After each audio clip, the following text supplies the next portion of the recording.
On October 11, 1969, at 9:58 p.m., a single bullet shattered the skull of cab driver Paul Stine at the intersection of Washington and Cherry Streets in San Francisco. Three teenagers watched from a window across the street as a stocky man calmly wiped down the yellow cab, stepped onto the pavement, and melted into the foggy California night. The perfect escape relied entirely on a clerical error. A frantic police dispatcher inadvertently broadcasted that the suspect was an African-American male, turning a dragnet into a ghost hunt.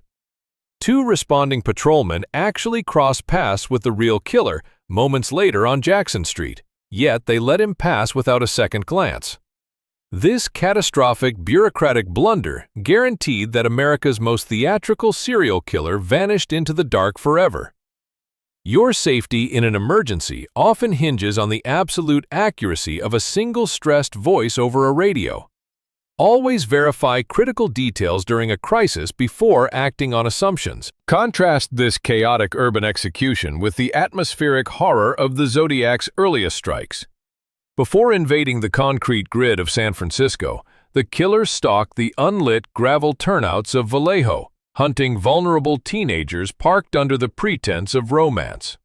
On December 20, 1968, near Lake Herman Road, 17-year-old David Faraday and 16-year-old Betty Lou Jensen became the initial casualties of this terrifying campaign. The killer didn't hide behind elaborate theatrical masks during this first assault. He simply used raw, sudden violence to execute his victims in the dark. Early patterns show a hunter testing his limits. By the time paramedics arrived at the gravel turnout, Jensen lay lifeless 30 feet from the vehicle, while Faraday died during a desperate ambulance ride. This shift from rural hunting grounds to bustling city streets proved the killer was rapidly evolving into a bolder, more dangerous adversary. Study the early warning signs of escalating threats in your local environment to recognize danger before it manifests. The killer's tactical evolution reached a critical turning point on July 4, 1969, near Blue Rock Springs Park. At midnight, a vehicle pulled in behind 22-year-old Darlene Farron and 19-year-old Michael Mageau, blinding them with a powerful handheld flashlight before unleashing a hail of gunfire. The shooter walked away, but upon hearing Mageau's groans of agony, he calmly returned to fire additional rounds into their bleeding bodies. Surviving an execution requires incredible luck. Mageau miraculously lived through the ambush and provided authorities with a description of a stocky white male around 26 years old. This second strike confirmed that the Lake Herman Road tragedy was not an isolated robbery, but the work of a calculated serial predator. Keep your vehicle's engine running when parked in isolated areas to ensure an immediate escape route if approached. Why did an anonymous killer suddenly risk his freedom by contacting the very people hunting him? Within an hour of the Blue Rock Springs shooting, a chilling phone call placed from a public booth near the Vallejo police station claimed full responsibility for both attacks. On August 1, 1969, 3 identical handwritten letters arrived at the San Francisco Chronicle, the San Francisco Examiner, and the Vallejo Times-Herald. The author demanded these letters be printed on the front page under the threat of killing again, marking each page with a cross inside a circle. Terrorism uses the printing press as a weapon. These letters contained 3 complex, separate cryptograms that the writer claimed would reveal his true identity once solved by the public. Analyze public media messages critically during high-profile crises to separate official facts from a perpetrator's desperate cry for attention. The dark reality behind the ciphers was finally exposed on August 8, 1969, by a schoolteacher and his wife in Salinas, California. Donald and Betty Harden cracked the 3-part cryptogram, revealing a disturbing window into the killer's mind. The decoded message did not contain a name, but instead read, "I like killing because it is so much fun." The text explained that human beings were the most dangerous animal of all to hunt and claimed his victims would serve him as slaves in the afterlife. Arrogance often masks a deeply fractured psyche. The chilling document proved the Zodiac was not a criminal mastermind, but a deeply disturbed individual driven by a desperate desire for cosmic control. Recognize that erratic, Grandiose claims from hostile individuals usually signal intense personal insecurity rather than actual operational strength. The terrifying hunt for the Zodiac was rapidly growing from a local California nightmare into a massive national obsession.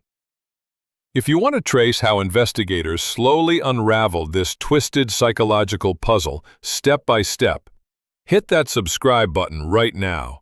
We are moving directly into the most theatrical attack of the entire timeline, and you absolutely cannot afford to miss how the evidence shifts against the prime suspects. Consider the horrifying experience of Brian Hartnell and Cecilia Shepard on September 27, 1969, along the remote shores of Lake Berryessa. While enjoying a quiet afternoon picnic, Shepard noticed a large man watching them from behind a tree line. When he stepped into the open, he was wearing a black executioner-style hood with stitched eye holes and a large white cross-circle symbol emblazoned across his chest. Armed with a heavy pistol and a 12-inch knife, the hooded figure bound them with pre-cut clothesline lengths before plunging the blade into their backs. The killer wanted his costume to project historical terror. Hartnell miraculously survived 6 deep stab wounds, but before escaping, the attacker used a black marker to write the dates of his previous crimes right onto the door of Hartnell's white Volkswagen. Avoid lingering in isolated, low-visibility areas when a strange individual appears to be monitoring your movements from a distance. Weigh the circumstantial madness surrounding Arthur Leigh Allen against the cold wall of physical forensics. Allen remains the most infamous prime suspect in American true crime history, heavily featured in Robert Graysmith's investigative work. On the exact day of the Lake Berryessa stabbing, Allen told his family he was going diving at that very lake, returning home covered in blood with a dripping knife in his car. Furthermore, in 1971, his friend Don Chaney told police that Allen explicitly talked about hunting humans with a flashlight attached to a gun barrel before the Zodiac ever wrote to newspapers. Circumstantial coincidences do not satisfy a court of law. When the San Francisco Police Department ran a forensic audit in 2002, Allen's DNA failed to match the partial genetic profile lifted from a Zodiac stamp. Never allow compelling narrative coincidences to override verifiable physical forensic data when evaluating a complex problem. A completely different kind of handwriting anomaly points directly toward a separate suspect named Earl Van Best Jr. In 2014, his biological son Gary Stewart published an explosive investigation, revealing that his father bore an uncanny physical resemblance to the 1969 Paul Stine composite sketch. A handwriting specialist initially stated with near total certainty that Best's signature on a historical marriage certificate perfectly matched the elaborate cursive strokes of the Zodiac letters. However, this entire pillar of evidence imploded under close administrative scrutiny. A flawed investigative premise always leads to a false conclusion. Church authorities later confirmed the handwriting on the document actually belonged to the presiding priest, completely clearing Best of the match.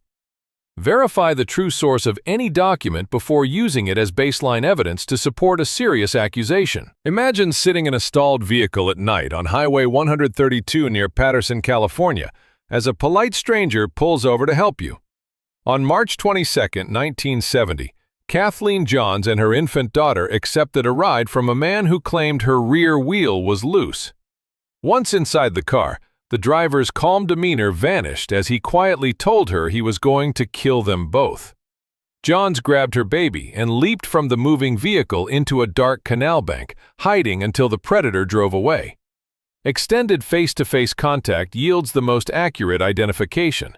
When investigators later sat Johns down before a photographic lineup, she immediately identified her abductor as Lawrence Kane. Trust your immediate survival instincts over social politeness when a stranger attempts to isolate you in an unfamiliar setting. Why does the identity of this terrifying figure remain entirely blank, despite decades of modern laboratory progress? In 2002, forensic specialists successfully isolated a partial DNA strand from the biological saliva preserved beneath the Zodiac postage stamp.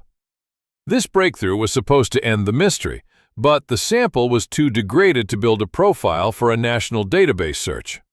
Instead, the case remains an open wound for California authorities, with different regional police departments still clashing over conflicting suspect files.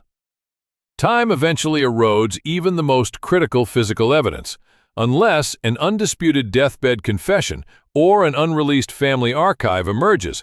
The true name behind the cross-circle symbol will never be known. Except that some complex historical mysteries will remain permanently unresolved due to the technical limitations of their era. The legend of the Zodiac Killer relies on an illusion of absolute control, yet every file reveals a trail of administrative failures, near misses, and desperate bids for press attention. This predator didn't escape justice because he was a tactical genius. He escaped because a chaotic system blinked at the exact moment he crossed Jackson Street.